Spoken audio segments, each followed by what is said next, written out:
Fala, meu caro aluno, minha cara aluna, aqui professora Patrícia, para essa questãozinha aí de inglês pra gente resolver juntos. Isso mesmo, eu não vou te dar simplesmente a resposta, não. Eu vou te ensinar a chegar na resposta, principalmente se você tem dificuldade com língua inglesa, tá bom? Então, vem comigo, bora lá.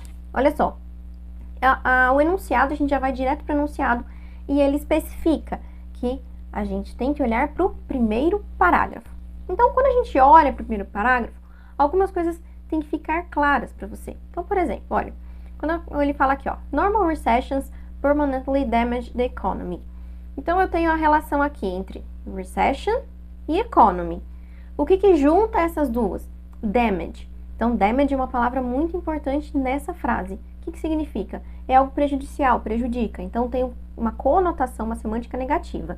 Então, eu já sei que começa nessa ambientação negativa. Investment suffers. Ó, suffer também é negativo, sofrer. Leaving the economy. E aí, quando você tem em inglês esse ing, ele, né, vírgula, e um verbo com ing, provavelmente você está tendo aí uma causa, uma explicação. Então, eu até vou deixar de lado isso daqui. Continuando. While unemployed, workers lose skills and hence productivity. Olha só, unemployed, dentro do nosso espectro de economia, é uma palavra importante. Então, desemprego, desempregados. Os workers, né, os trabalhadores, lose. Lose, conotação negativa, perdem.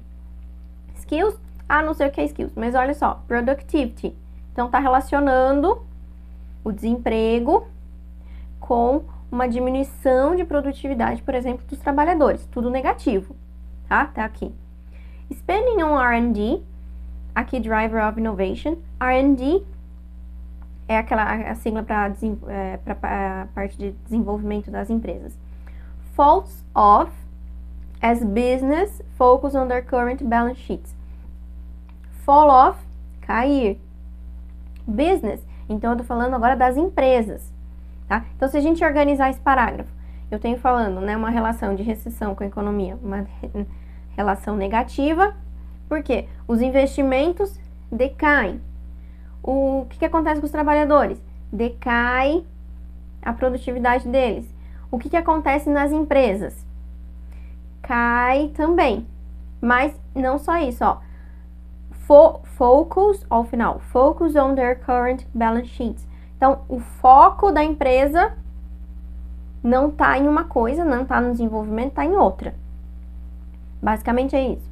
Mas eu não entendi todo o parágrafo, mas você entendeu a semântica. E é isso que a gente vai olhar para as respostas. Letra A. Recession is good? Não, a gente está falando só de coisa negativa no parágrafo 1. Investments are getting up. Getting up. Sempre quando tem up, é uma coisa positiva.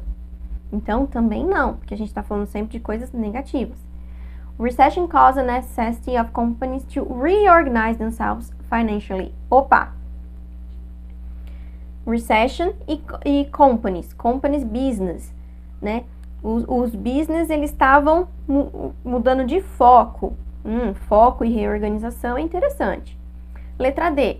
Unemployment affects directly. Ó, o unemployment está relacionado a workers e não está relacionada a R&D, então não é a resposta. E aí, there is no way to control recession nor unemployment.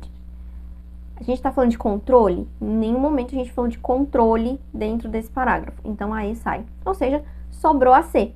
Então percebam, olha só, no finalzinho ele fala de business focus e depois na questão ele fala de reorganize. A gente tem que fazer essas relações semânticas, tá bom? É difícil a gente aprender um idioma novo, principalmente quando a gente precisa acertar as questões. Então, essa metodologia da gente olhar para a palavra, identificar a semântica dela e depois fazer as relações necessárias na nossa resposta, com certeza é o seu melhor caminho para chegar até a prova, tá bom? Quer mais dicas como essa? Então se inscreve aqui no canal, fica ligado que até a sua prova a gente vai trazer muita coisa boa.